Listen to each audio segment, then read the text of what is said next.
The Royal Palace restaurant. Alexander Vega, 38-year-old real estate magnate, sits in his wheelchair after an accident that changed his life. When he tries to eat alone in front of his business partners, trembling hands betray him and his plate spills onto his $20,000 suit. The humiliation is total. But suddenly, waitress Carmen Morales approaches, delicately takes his fork, and begins helping him eat with such naturalness that it moves the entire dining room. For the first time in months, Alexander truly smiles. 2 hours later, Carmen is fired by the furious manager. You never touch a client. But what the manager doesn't know is that Carmen hides a devastating secret that will change everything. And Alexander, moved by that gesture of pure humanity, is about to discover that love can arrive in the most unexpected moments. Manhattan, Upper East Side. The Royal Palace restaurant gleamed like a jewel in the heart of the city, with its crystal chandeliers reflecting golden lights on walls lined with burgundy velvet. It was the temple of Manhattan fine dining, frequented by the financial elite who decided America's economic destiny. Alexander Vega, 38, maneuvered his electric wheelchair through the restaurant's main entrance. 6 months before, he was one of America's most powerful men, CEO of a $5 billion real estate empire who moved through Manhattan like a modern emperor. Now every simple step had become a mountain to climb. The traffic accident that had changed his life had also been the end of his marriage. His wife Isabel couldn't bear the weight of having a different husband, as she had the courage to call him before leaving with half his fortune.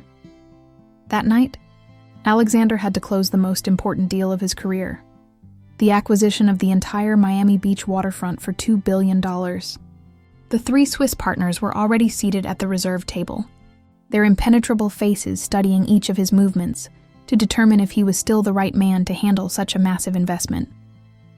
Heinrich Miller, the banker from Zurich, stood up to greet him. The previously natural gesture now seemed charged with poorly disguised pity.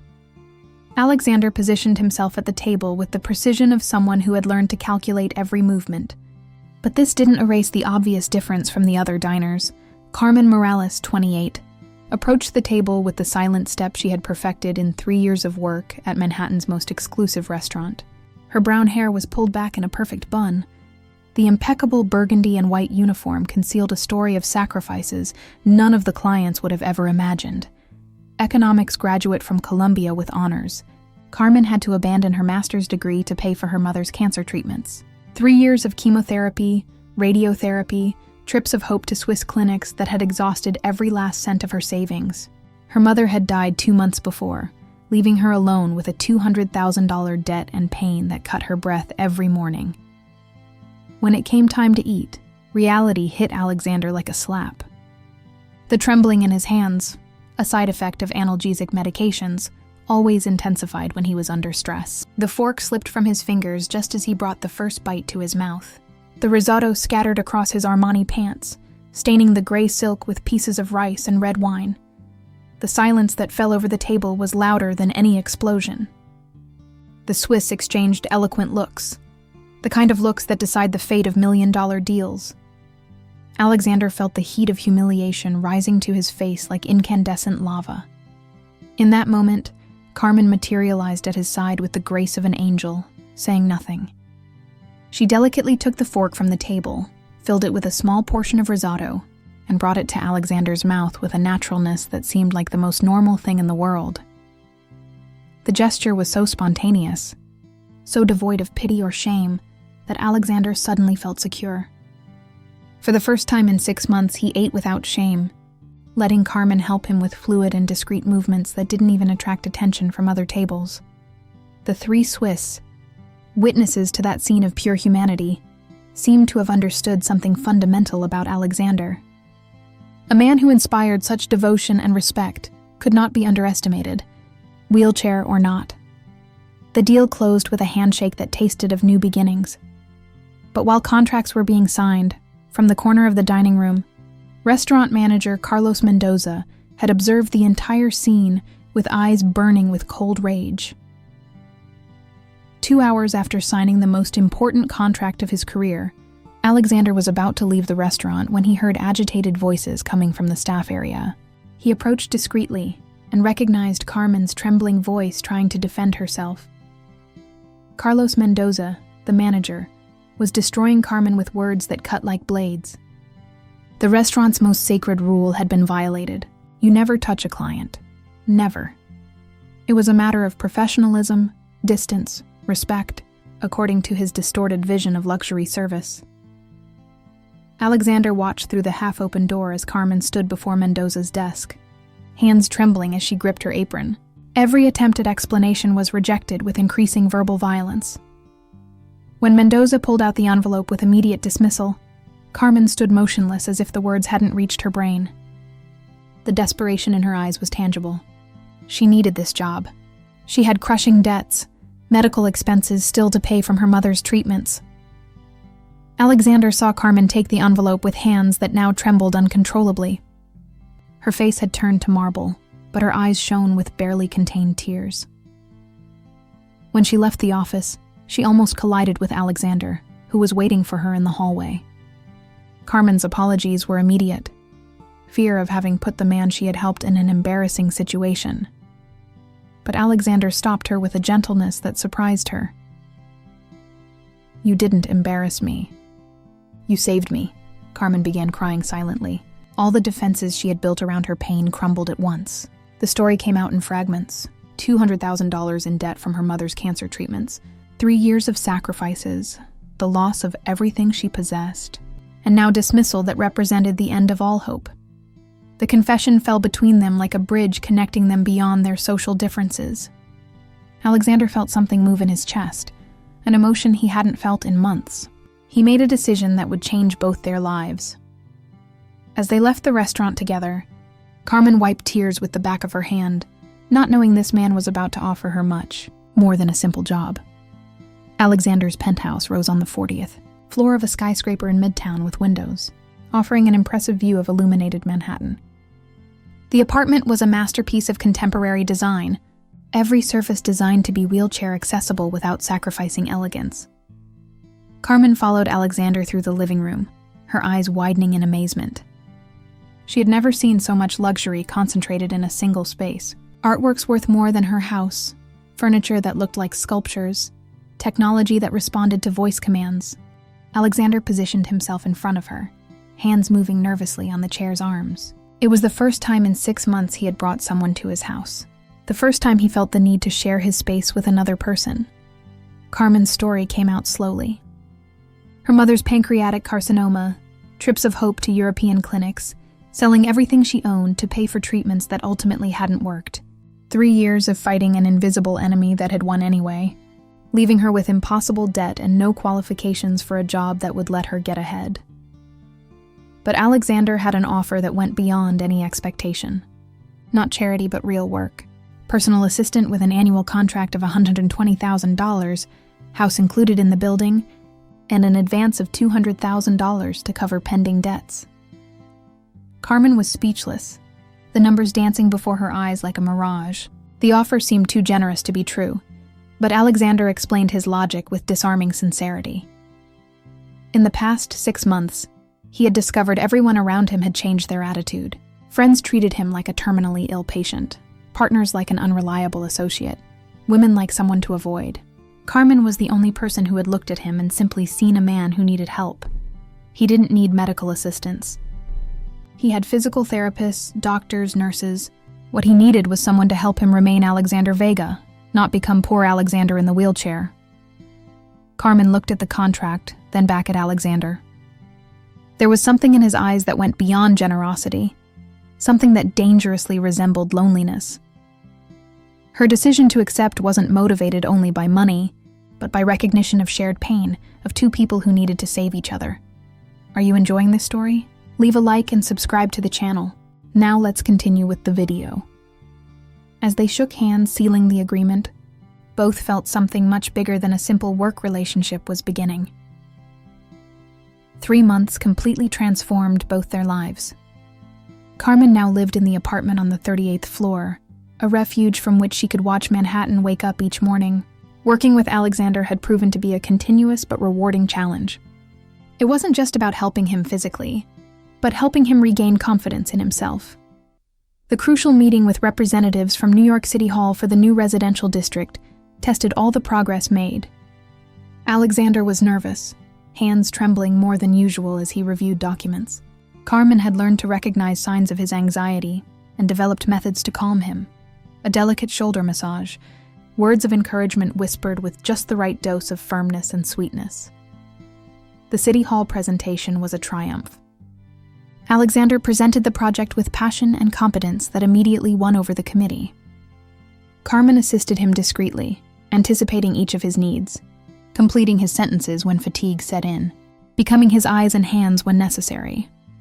The urban planning councilman congratulated him personally, noting the extraordinary harmony of their professional partnership. Returning home, Alexander was euphoric, success adrenaline running through his veins like a swollen river. Dinners together had become moments of domestic intimacy neither dared call by their true name. Carmen had learned to cook his favorite dishes, transforming these moments into connection rituals that went far beyond an employer-employee relationship. One night, while Carmen cleared the table, Alexander asked the question he had held back for weeks. He wanted to know why she had never inquired about his private life, about the failed marriage, about the accident that had changed everything. Carmen's answer revealed wisdom beyond her years. She had learned that people tell what they want when they're ready, and that someone's past doesn't define who they are today. Alexander then opened up completely, telling about the accident caused by his rage at Isabel's betrayal, waking up in the hospital with spinal damage and a farewell note that defined him as half a man. For months he had believed his ex-wife was right, until he met Carmen. The moment of intimacy that followed was interrupted by the intercom. Isabel had returned, and with her the ghost of a past that threatened to destroy everything they had built together. Isabel Ruiz Vega entered the apartment as if it were still her home, heels echoing on marble like gunshots.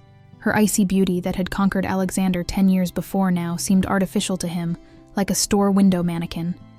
She had brought legal documents that changed everything. The court had accepted her appeal to review divorce agreements. Her argument was cynical in its simplicity. Alexander's condition required her to care for him for the rest of his life. Therefore, she deserved greater financial support. The hypocrisy was evident to everyone, except the legal system that had listened to her. The woman who had fled the hospital before Alexander even woke from his coma now claimed to be ready to return as the wife he deserved. Carmen watched the scene feeling out of place, but with every cell in her body screaming against the injustice. Alexander responded with calmness that hid volcanic rage, reminding Isabel of all the nights he had to learn to rebuild his self-esteem piece by piece without her. When Isabel implied Carmen was simply a desperate young woman manipulating a rich and vulnerable man, Alexander made the most important decision of his new life. In front of his ex-wife, he publicly declared that Carmen not only had influence in his life, Carmen was his life, the woman he was in love with. The words fell in the room like bombs, changing everything forever. Isabel froze. Carmen was stunned. But Alexander had finally found the courage to speak the truth he had hidden even from himself. The legal battle that followed became a media circus that occupied Manhattan newspaper headlines for weeks. Carmen found herself at the center of a hurricane she had never asked for. Photographers, sensationalist headlines, her private life dissected publicly. Alexander ended the circus with a move no one expected, a press conference where he openly declared his love for Carmen before the entire world. He told the truth about their story, about how she had saved him when everyone else had abandoned him, about how he had learned money could buy everything except the things that really mattered. The trial concluded with Alexander's complete victory. Isabel not only lost the appeal, but was forced to return part of the fortune when investigators discovered hidden assets worth millions of dollars. The night of the final sentence, Alexander and Carmen sat on the penthouse terrace, contemplating Manhattan glittering at their feet like a sea of stars. The media circus had ended, justice had triumphed, but above all, they had found the courage to recognize what they felt for each other. Alexander pulled from his jacket pocket a ring that seemed to capture all the city's light.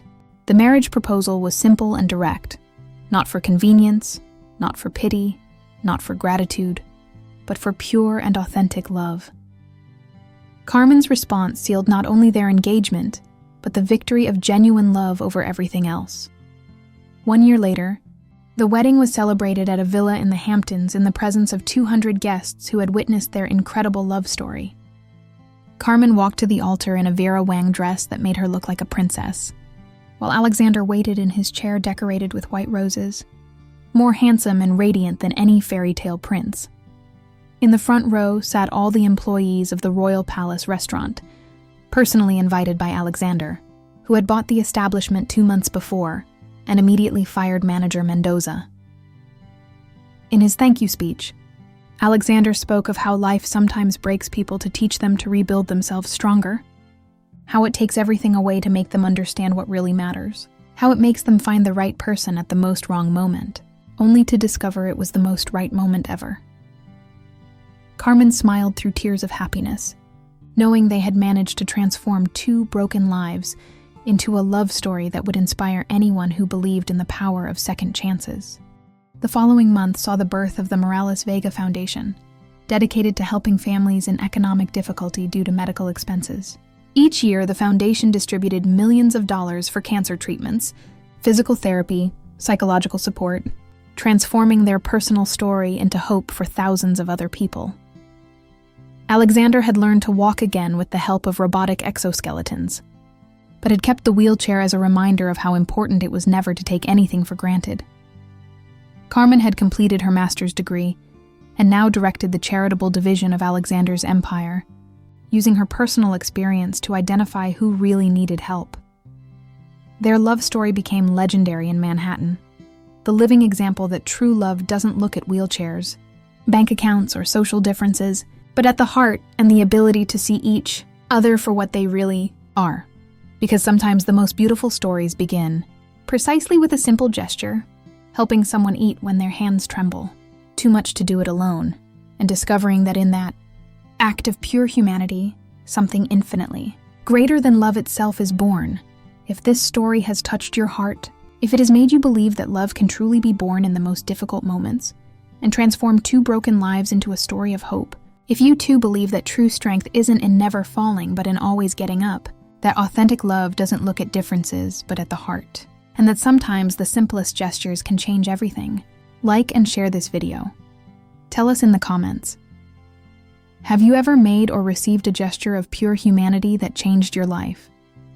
Do you believe love can really overcome any obstacle?